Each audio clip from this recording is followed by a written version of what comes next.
చిత్రంలో చూపిన మహిళ ఫోటోను జూమ్ చేసి చూస్తే ఆమె మెడలో భారీ వజ్రం ధరించినట్లు కనిపిస్తుంది.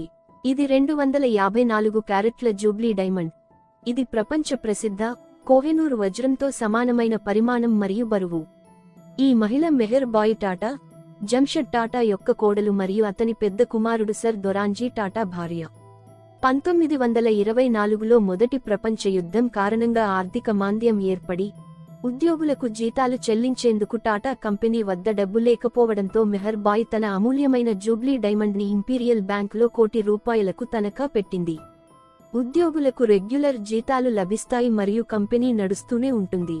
బ్లడ్ క్యాన్సర్ అకాల మరణం తర్వాత భారతదేశంలోని క్యాన్సర్ రోగులకు మెరుగైన చికిత్స కోసం ఈ వజ్రాన్ని విక్రయించడం ద్వారా sir Dorabji Tata Tata memorial cancer research ఫౌండేషన్ను స్థాపించారు. ప్రేమ కోసం నిర్మించిన ఈ స్మారక చిహ్నం మానవత్వానికి బహుమతి.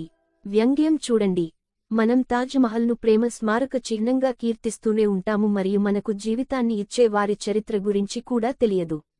Please like